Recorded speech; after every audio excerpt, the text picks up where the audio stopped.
Quiet Connection is proud to be affiliated with the Blue Dot Project through Postpartum Support International. As an ambassador, I am dedicated to promoting perinatal mental health awareness, spreading the blue dot as a symbol of support and solidarity, and ending the stigma and shame. The blue dot is a universal symbol for perinatal mental health and is owned by the community. That means you. Anyone can use it. You'll notice a blue dot on all of Quiet Connection's social media accounts. To learn more, visit thebluedotproject.org.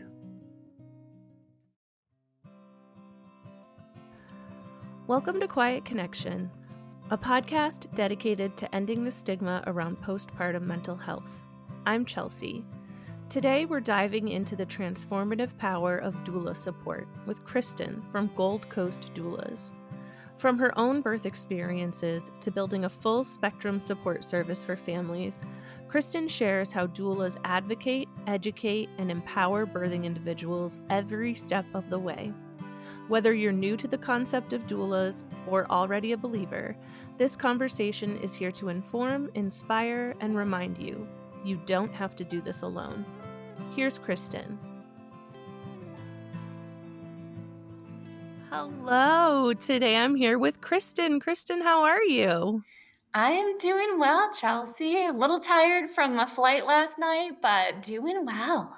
Yeah, I'm glad. I'm glad that you're doing well. I'm sorry about your flight delays. You're certainly doing a lot better on a lot less sleep than I am, so I will give you that.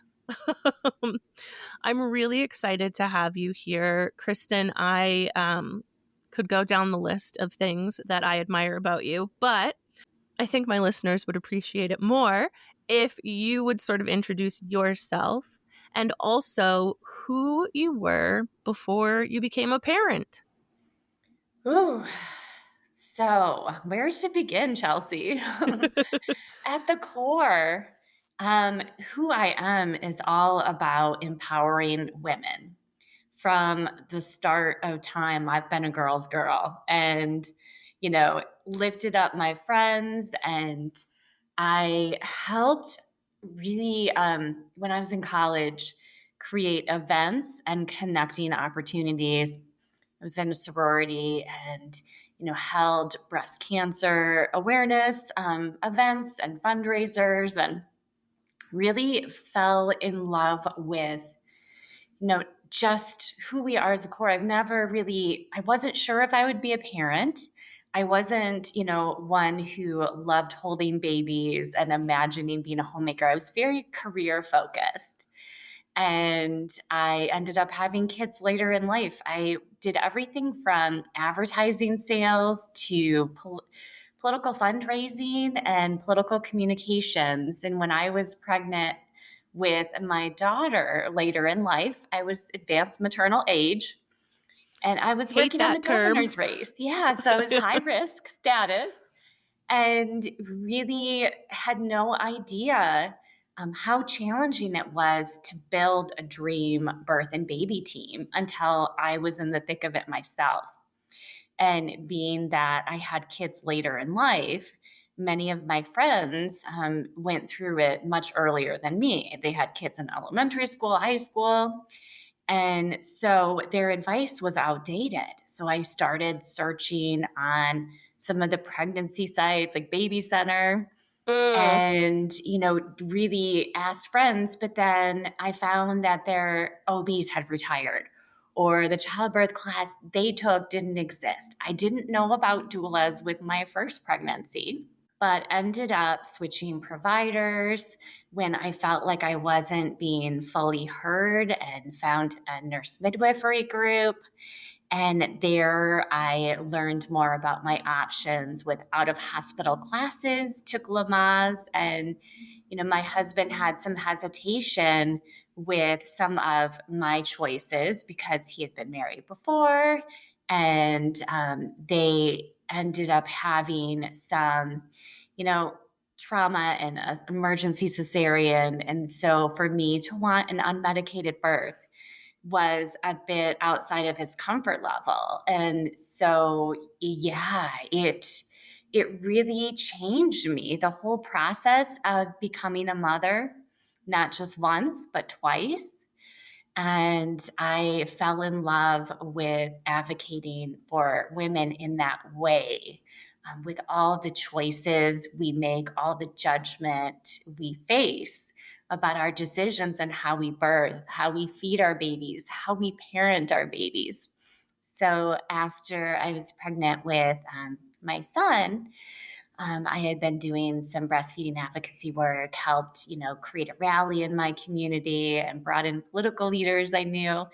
And I met doulas at that rally. So when I was pregnant, my first call was to the doulas that I met, and they gave me so many resources and options because I'd had preeclampsia with my daughter. She was in the NICU for multiple days due to glucose issues. So I struggled with feeding. And I didn't want the same thing to happen with my second pregnancy. So my doulas gave me so many resources. I saw a functional medicine doctor, making sure that my health was where it needed to be, and swam almost daily and did what I could to keep my blood pressure down. So I had my dream birth with a few minor complications and decided to get into childbirth education as more of a hobby, just to give families options. So I went to a training in Virginia with my family when my son was 4 months old. Oh, wow. And yeah, and then had been promoting the classes before the training and started teaching right after that. And it's very common with childbirth educators. My students wanted me to be their doula. And again, I knew politics, I knew ad sales. That wasn't something that I was comfortable with. And I decided that I might just get trained because I'm one of those people that likes all of the education and training. So I figured it wouldn't hurt. Went to a training in Florida because back at that time, I've been a doula over 12 years. There weren't a lot of training options in Michigan. You often had to travel unless you went through one particular organization.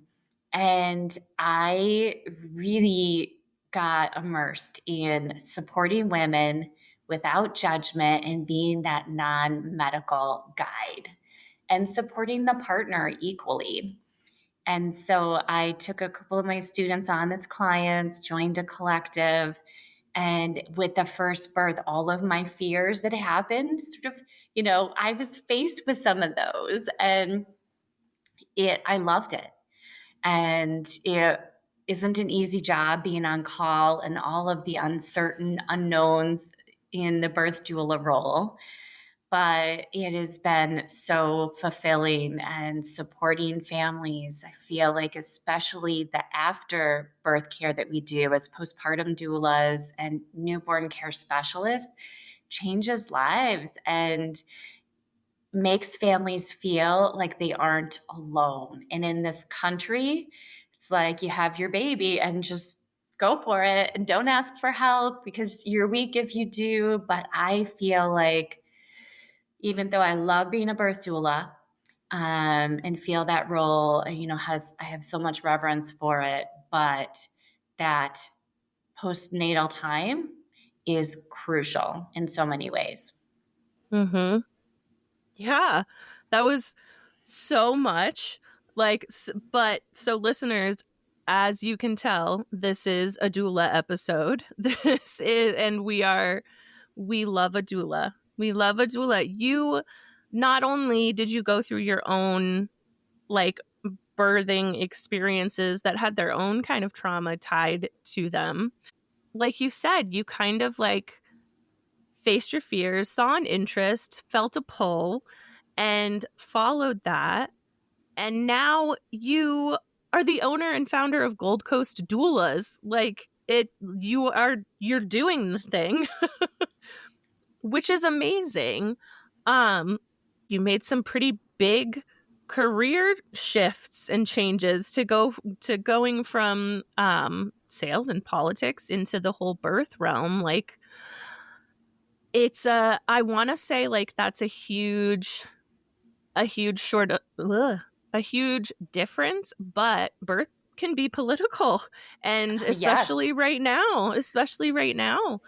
Um, so some of the things that I loved that you highlighted, as you so beautifully told us about the story to where you are, the journey to where you are now, is doulas do so much more than just attend a birth. They're there for the birthing person. They are there for the partner and the postpartum care. The postpartum doulas are so crucial. And so many people don't know what a doula is, how to find a doula, what do are doulas covered under my insurance? Like there's so many questions, and the answers vary depending on where you are. So, could you sort of talk to us a little bit about Gold Coast Doulas and what you are able to provide in your home state in Michigan? Yes. So I created the business that I wish existed for me in my own pregnancies. So we are full service, non medical support from conception through with sleep consulting up to age 5. But really, we focus on the first critical year and have everything from classes, both virtual and in person, to lactation consultants, birth doulas, postpartum doulas, overnight doulas, as well as newborn care specialists, sleep consultants, baby registry consultants, the whole, pretty much everything but placenta encapsulation. We don't offer that. Yes. Yeah, that's still one thing. I don't think we've covered that on the podcast. Um, but yeah, so you really do cover I won't say from start to finish, because I don't think we're ever really finished once we're parents. But No, you're really there for the critical times, advocating for families. absolutely. And working together with their care team of choice. Now, many doulas have a niche and they may specialize in home births or a VBAC, vaginal birth after cesarean, or really focus on unmedicated hospital births. But we support our families where they're at. So no matter where they birth, but they have to have a provider. We don't attend unassisted births. Some doulas do. Mhm. And how they choose. So if they want an epidural right away, you can still have a doula. You have to find the right doula. And we also support planned surgical births. So we are there to guide them through pregnancy, through labor and delivery, immediately after the birth. And then we also provide a follow up visit within 2 weeks of when they deliver, because that 6-week visit is too long Uh-huh. to get help. So we are there to give resources to process the birth, to help with feeding if there are questions, and answer some newborn questions. And then again, give those appropriate referrals, because I want to stress many times that we are non medical. Yeah, I think so. We've talked about this on the podcast before. We've talked to a couple of doulas, and what I love too in speaking with doulas from all over the country is that, like you said, everyone sort of has their little like niche. Like everyone has what they feel like pulled to and drawn to, and I love that you are offering such a diverse range of doula care. But yes, a lot of people get confused between doulas and midwives, and they are not the same thing. Not at all. Nope. No. Um but both are so crucial, I feel like. I typically don't like put my own opinions into things, but if I have one opinion that I'm gonna stress on Quiet Connection, is I really strongly feel that every birthing person should have access to doula care and the option of midwifery care as well. Um, Both can be game changing. So again, referencing back to your birth story, your initial birth story with your first, that didn't quite go according to plan. When you stepped into the birth education and doula realm, What do you think were some things that were important to you that you provided that was not provided to you in that experience? I felt like with my first birth, I was induced for preeclampsia. I was on bed rest for multiple weeks, that the hospital was so busy and a lot of decisions needed to be made that I felt alone, even with a nurse midwife. She had other patients. She was barely in my room for the induction. Mm. No fault of her own, but when people deliver, you need to be with the delivering patient. And the nurse was in and out. And so I felt like it wasn't what I expected in my Lamaze class, in how my labor would go. I never expected an induction. I kept, hearing that I had the perfect pregnancy up Mm. until, it got closer to my due date around that 36, 37 week mark.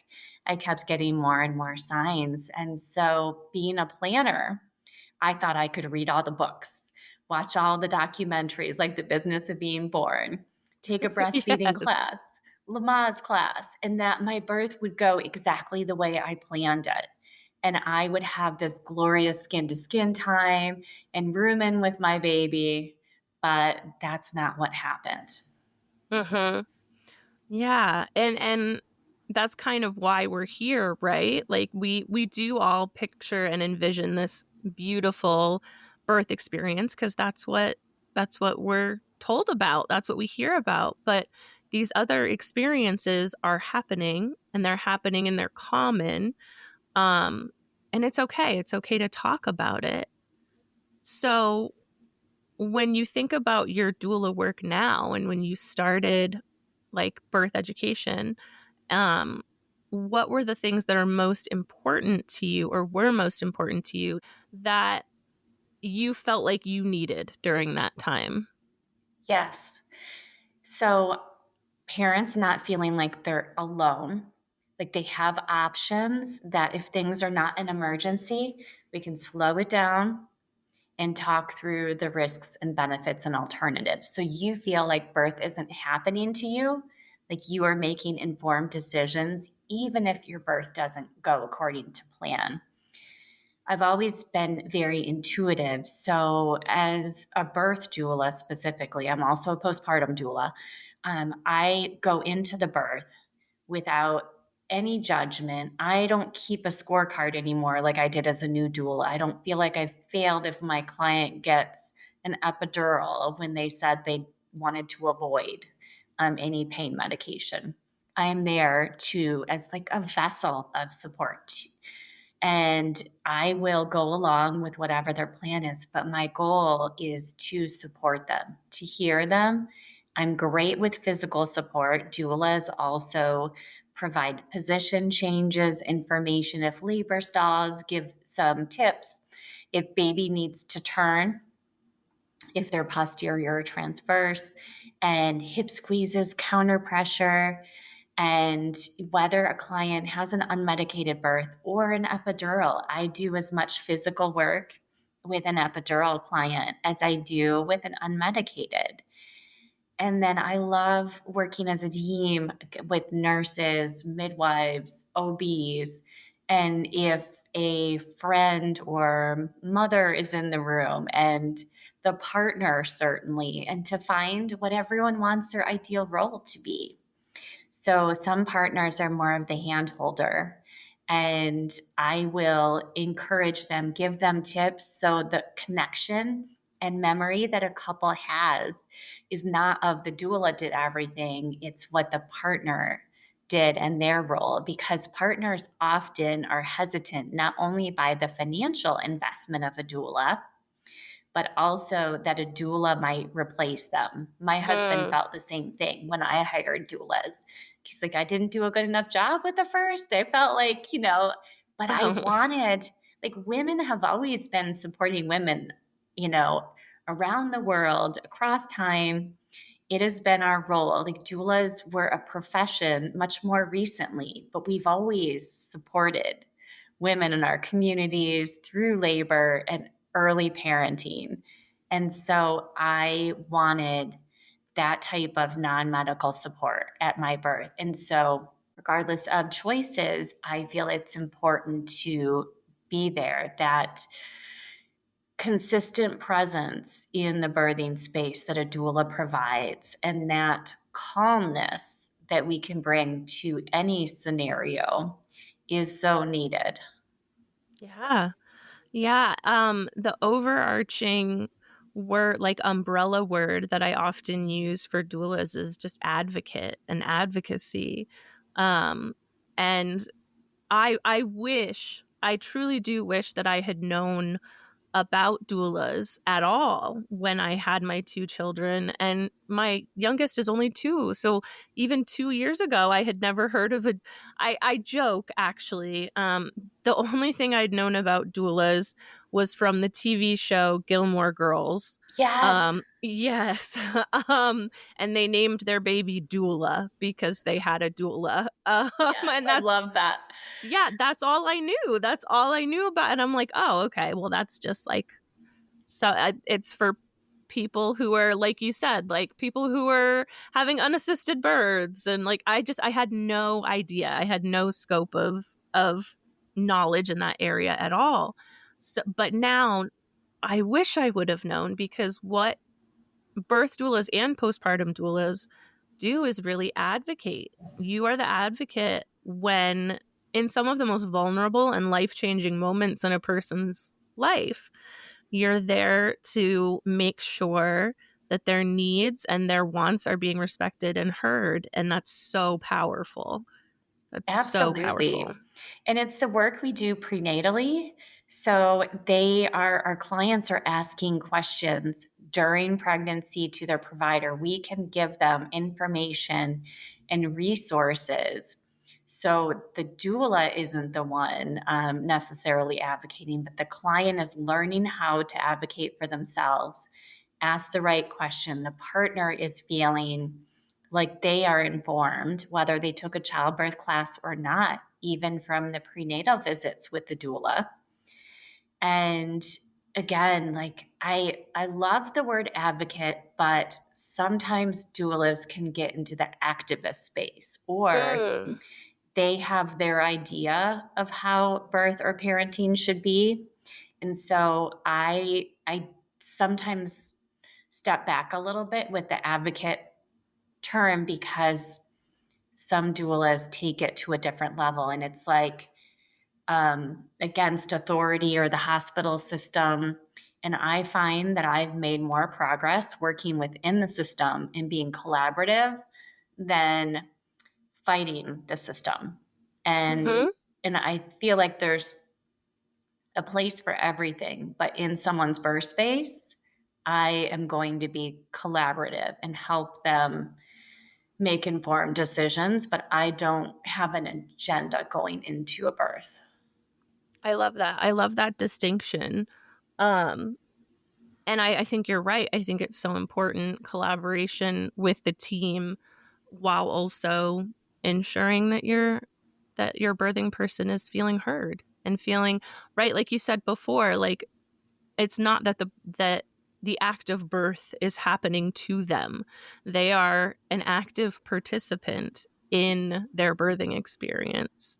Yes. And some people don't want to be, and that's their Yeah. choice. They want to be a patient and follow along, and whatever happens, they usually don't hire a doula. Right. But Yeah. Yeah.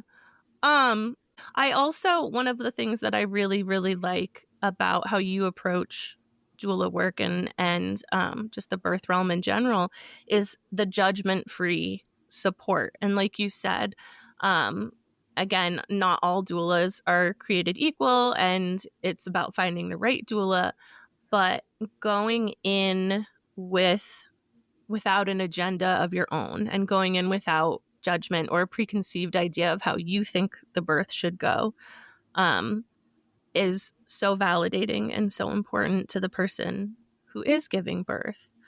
Because we think of birth as such a clinical experience, like you said. Like some people really don't want to be, and they want to be the patient. They don't want to be they want to be told what to do and go in and have their baby, and that's the end. But I think a lot of us are really yearning for what you were yearning for that first time around, that skin to skin, that golden hour, that, okay, I'm going to be unmedicated and it's going to be beautiful. And it may not always be that way, but going in without judgment and without an agenda is probably one of the greatest gifts you can give to the people that you're working with. There wasn't really a question in there. That was just No, I appreciate that. And it's so true. I mean, there is a lot of managed patient care. And so going in without a set, this has to happen at this time, and just being open. And even in the postnatal recovery time, every day with the same client can be different. Their needs might be different. And every client has different reasons for their choices. If they choose to exclusively pump, it's not my belief that breastfeeding is, say, a better way to connect and more efficient. And, if they want to pump or formula feed, that I'm going to give them resources and support and make sure that they are feeling empowered in their choices. And if they want information, I will give it. And so, again, like, some doulas are focused on breast is best and at all costs, and they're going to be focused on that. But I believe in choices, and also giving, education on, supporting those choices, or maybe reconsidering some. And so if they want to talk about different feeding options, and if they're a formula feeding mom and feeling judged in those mom groups, getting them support with other formula feeding moms, for example. yeah, I love that. You're creating connections, which is it's what we're all about. So I love that so much. So we've talked a lot already in our short time together about how important it is to sort of find a doula that is in alignment with your needs and beliefs, and how they can support you best. What do you think is most misunderstood about what a doula does, or how a doula can serve a new family? Yes. So, Chelsea, as you mentioned earlier, that confusion of the role of a doula and a midwife, and that doulas are only for home births or unmedicated births, would be a misconception. When doulas are depicted in the media, in a movie or TV show, they're often the crunchy, flowy, like long skirt Birkenstock. I mean, I'm a suit wearing and very mainstream. And there are doulas who use crystals and are very earthy, but that's Mm-hmm. not all of us. The profession has changed, and there is a doula for everyone. Mm-hmm. Yeah, I love that you mentioned that. Right, because that's exactly the doula that I was picturing when I was like when I was younger. I was like, oh yeah, it's just the like flowy, and we're gonna have incense burning, and I have incense burning right now, but that doesn't mean necessarily that every doula is going to look or practice that way. And there is a doula for everyone. On that sort of in that same vein, what do you think are the barriers to people accessing doulas or finding doulas? So, obviously, some communities don't have many doula options. If they are in a rural area, there may only be a couple, and they could be booked. Mm-hmm. So, the support, there are virtual doulas. That's something I offer. I'm also a certified birth coach, so I can help people in communities that don't have access to a doula. So I would certainly recommend to your listeners who are either early in pregnancy or, planning their first or next pregnancy, to hire early Mm-hmm. and get that connection going, similar to what I did with my second pregnancy, of having doulas as a resource when I needed to find a prenatal yoga class, or I was looking at making sure that I wasn't depleted from breastfeeding my daughter with my second pregnancy. And so going to a functional medicine or dietitian and knowing all of those options. And yeah, so it just hiring early and knowing how to search for a doula. Obviously, you can type in doula near me on Google. That's one way Right. to do it, and find someone with a website or who is on a site like Doula Match. Would be I'd one never way even to heard of type in a that. zip code, and you can find birth and postpartum doulas through Doula Match. There's Bombear. There are a few other online apps or sources to find doulas. And then if you have a friend who's worked with a doula, getting that recommendation, we often get referrals from past clients or friends. And then physicians or midwives. Midwives especially know doulas in the community. So you can ask around. Every personality is different. Some people do the research online and others trust a personal recommendation. Yeah. Yeah. And it's important to note that like every state is different as well too. So and I like we won't get into it because it could be a whole other podcast, but like some insurances will cover doula care, some insurances will not, some states will, some it's so access to doula care is challenging and complicated, but it doesn't mean that you shouldn't look into it. If it's not for you, it's not for you. But like you said, there are resources and there are ways to find doulas around you or near you. If you have a Um, minute, I'd love to touch on that, Chelsea. oh, yes, let's touch on it then. Yeah, I was going to take it in a different direction, but yes, I love it. Let's talk about it, please. So, talking about resources for both birth and postpartum doulas, you mentioned insurance. At this time, general insurance doesn't cover birth or postpartum, but there are a lot of self funded employer benefits that cover both types of doulas or one type. And some of the bigger options would be Carrot Fertility. Yes. So they cover up to 6 weeks from birth with day and overnight postpartum support and birth doula support. It's an excellent benefit. I'm a big fan of Progeny and their birth and postpartum doula benefit plan. There is Maven as an option. There are military benefits for birth doulas, TRICARE, for example, and then some Christian healthcare sharing programs cover part of the cost of a birth doula. Or if the doula is newer, it may be the full fee. And then health savings and flex spending have covered birth and postpartum doulas with most plans for the last several years. And you mentioned Medicaid for birth doulas and postpartum visits, not the actual act of caring for baby, but the visits and giving support and options.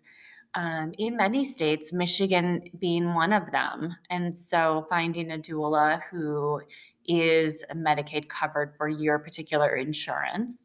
My agency does not accept Medicaid for birth doulas. It's just our core focus is that overnight newborn care. And for me to focus on billing and pivot, I'm Uh-huh. not making the impact that I want to. And I am so thankful for all of the doulas in Michigan that are providing that much needed support because women are still dying in childbirth. And doulas can impact that prenatal health and the support they get during labor. So I'm a big fan of Medicaid coverage. And I do feel like as it expands around the US, that the next step would certainly be general insurance covering at least the birth doula role. Yeah. I am actually very glad that you wanted to talk about it. Because again, like I had mentioned earlier, like birth is political and insurance unfortunately is political, and let's hope that Medicaid remains, and that we can expand our access to doula care, because like you said, it does make a huge difference on birth outcomes for the birthing person and for baby. I don't have the statistic right off the top of my head, but I do know that support from, it doesn't matter who the support is from, support from a doula or support from family or support from friends in the perinatal and postpartum period significantly reduces the risk of birth trauma or PMADs or all of these things. And like we've been talking about, doulas are there for support. So the work that you're doing does save lives. So I am glad that you wanted to talk about it, because now listeners can, they know, like we've talked about carrot, but there are others that you mentioned that I hadn't heard of. So I appreciate that. I really, really do. And hopefully, in a year from now, when listeners find this episode, there are many more options beyond that.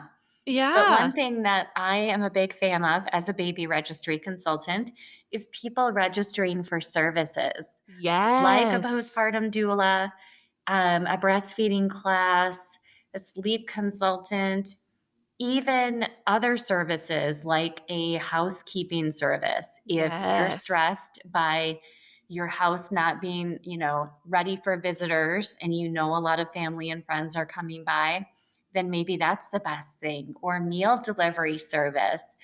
You don't need all the onesies, all the things gathering dust that your baby's not going to need until they're crawling, Yes. or walking. And so, thinking about being very intentional with your registry, with your baby shower, and even I've had companies gift doula support as the big shower gift.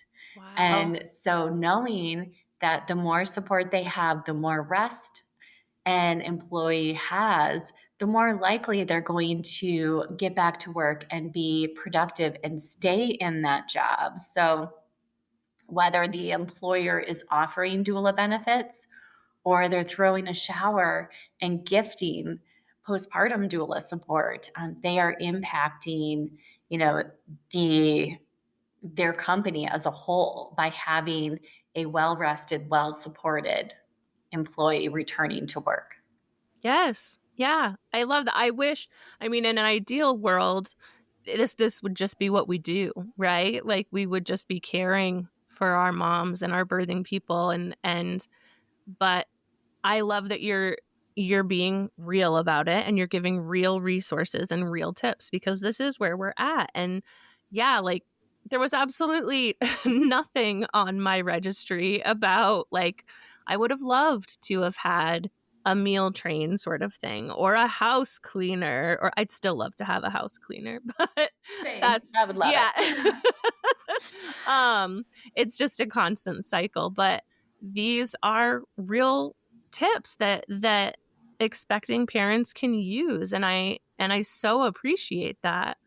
Bringing it back a little bit and sort of talking about your experiences, um in your first birth experience and then your second birth experience with a doula. After you had your first, you said like it was really, really challenging, obviously, because you didn't get that time, you didn't get that skin to skin, you didn't get that rooming in. um how did that sort of affect your vision of motherhood, as because your first time entering it? It was different than what my friends had experienced, what I learned in class, the childbirth videos I saw. And I have to say, I'm very fortunate. I had as close to my birth plan with an induction as you could. So Hmm. I did not have any pain management. I basically had a cervical ripener and a membrane sweep. And I was fortunate that once I got my daughter to term, that she was able to, get born without any intervention. There was constant concern about the D cells during my labor. And she ended up having the cord wrapped around her arm after delivery. But when I was pushing, my midwife had mentioned that she had called for a cesarean and that it was, a very close situation. And Mm-hmm. then we found out that the cord was wrapped around her arm, which was causing some of the issues. So I avoided that recovery from a surgical birth that I would have had. And, it was difficult enough going back and forth from the NICU, but I didn't have the healing on top of it that many moms, especially with preeclampsia, do. Mm-hmm. And so, but still, I felt like I wanted a different experience and knew that we wanted to have another child. And my midwife had suggested I wait a year and then try. And even with breastfeeding my daughter, I was able to get pregnant very easily. So I'm thankful for that. And that time around was different because I planned even more and Yeah. took Lamaze class all over again and hired all of the experts in my dream team. But still, with a fully unmedicated, laboring on my own at 40 plus 2 days, so over my Mm. due date, everything I wanted to experience, I hemorrhaged after, delivery, and my son had a tongue tie, so feeding was painful. But I didn't have a NICU stay. He was very healthy, and I experienced a truly intervention-free labor, other than obviously when I hemorrhaged and needing support Mm-hmm. there. Yeah. And you said the second time around you did have a doula. Yes, I had two Yeah. doulas, a team. Yeah. And in what ways were you noticing that impacting your experience?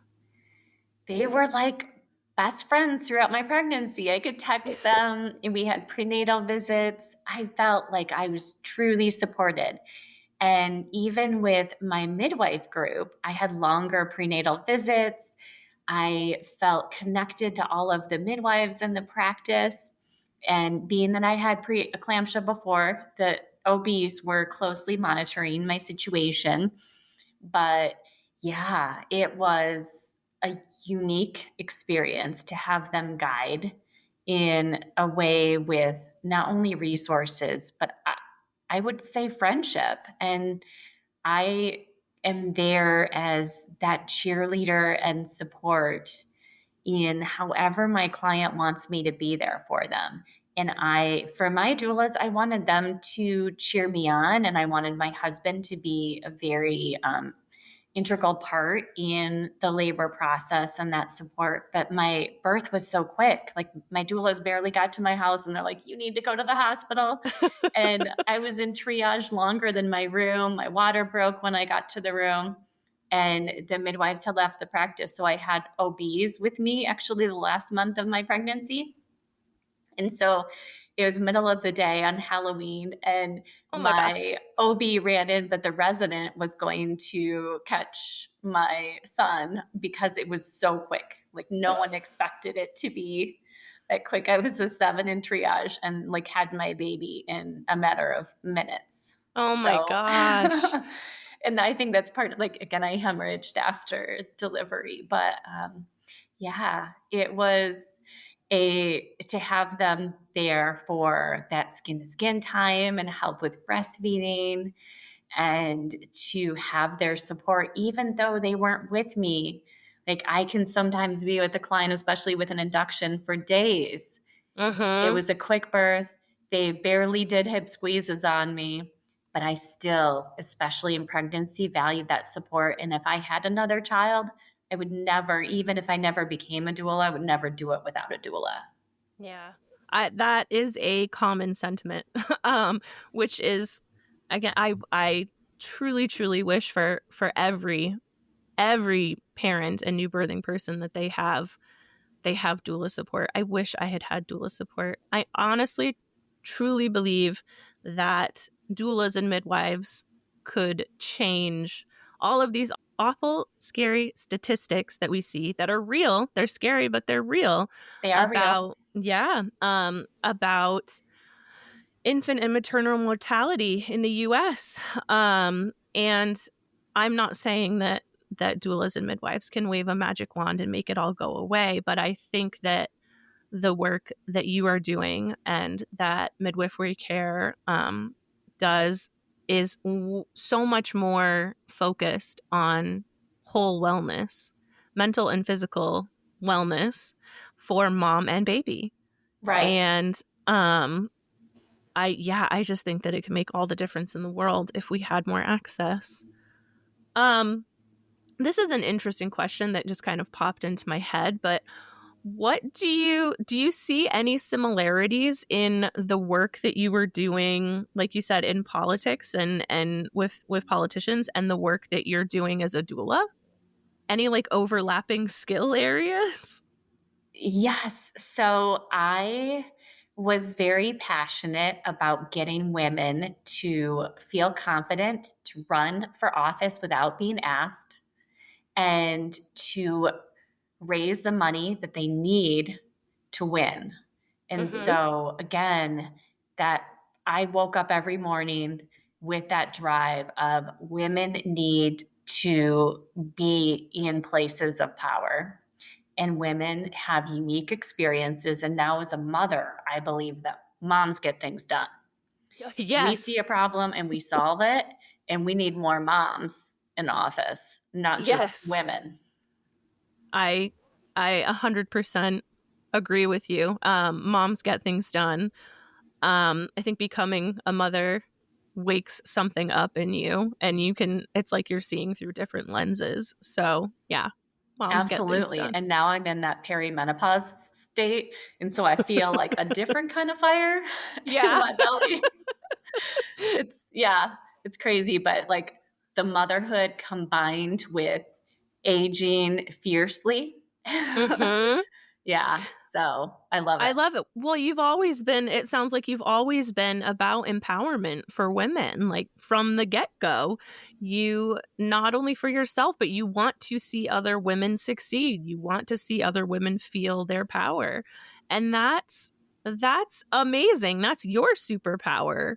You are helping women see their superpowers. So I think that that's such a beautiful thing, and I love that you're doing that in the birth realm and the postpartum realm and just life in general. We need people like that. Thanks. I feel like in retirement, it's a long way away. But my plan is to get into more policy advocacy, and I'm involved in multiple groups, including March of Dimes, and Mhm. very involved in statewide coalitions for infant and maternal health. But I would like to be able to do some advocacy when I'm in my retirement phase because I'm a workaholic. I don't think I'll ever retire. I feel that I always feel like I need to be I feel like activism, I guess, is the word that comes to mind, but like always needing to be advocating and being involved in some sort of activism for the things that we feel strongly about. And Yes. yeah, I think what you're doing is incredible.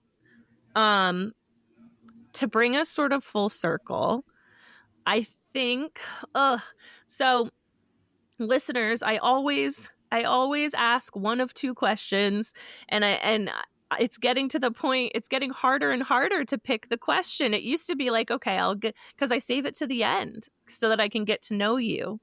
And it's getting harder and harder because I want to know all the things. But I think I think since you did such a beautiful job telling us what a doula is, what a doula does, what you can do to help yourself prepare, rather than asking my question of like, what message do you hope people take away? I think what I'll ask you is, if you could go back in time, it's that time machine question. You can't tell yourself anything about where you're going to be today or how you got here, but you can instill something within yourself to carry you through and to give you that power that you need. What do you think you would instill within yourself? To trust that little nagging feeling or your gut. And I have found, again, as I age, that if I listen to my instinct or that little voice, I can't go wrong. And I tell my clients that no one knows their body or their baby the way they do. And we are set instinctually to be mothers, and it is up to us to advocate for ourselves.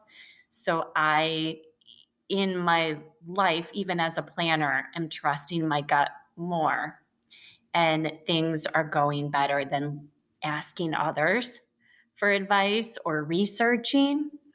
Is again trusting my instincts at an earlier age rather than going with the flow. Yeah, I love that. Kind of answers both of my questions. That's kind of cool. You would instill that within yourself and you want that for others. So I love that. That's awesome. Well, Kristin, thank you so much. Thank you, Chelsea. I've loved chatting with you. I always love chatting about doula care, and it's the one thing we always say we don't promote or endorse or anything like businesses or coaching or anything like that. But that is like my hill that I will stand on is doulas. Everybody should look into doulas, because even if it's not for you, just look into it, because it very well could be. So yeah, thank you for sharing some of your time with us, sharing your story with us, and for the work that you're doing. Thank you. And I appreciate your podcast, all the advocacy and work you're doing. And again, to support women especially is so important in these times, and to know that we're not alone. A huge thank you to Kristin for sharing her wisdom, her story, and the incredible work she's doing through Gold Coast Doulas. The resources, support, and advocacy she's providing are truly changing lives, and we're so grateful to have her voice in this space. If today's episode resonated with you, please share it with someone who might need it, and be sure to check the show notes to learn more about all of Kristin's resources. You can keep up with us on Quiet Connection by following us on Facebook, Instagram, Rednote, YouTube, and Threads at Quiet Connection Podcast. You can also find us on Blue Sky at Quiet Connection Pod. You can help our community grow by leaving us a rating and review on Apple Podcasts or Spotify, and consider sharing our episodes on social media. Be sure to check out our Patreon or Buy Me a Coffee accounts to support our mission and get exclusive access to bonus episodes and other goodies. To share your personal journey, you can contact us through our website at quietconnectionpodcast.com or by email at quietconnectionppmh@gmail.com. Join us next time when another story is told and you realize you are not alone. I see you.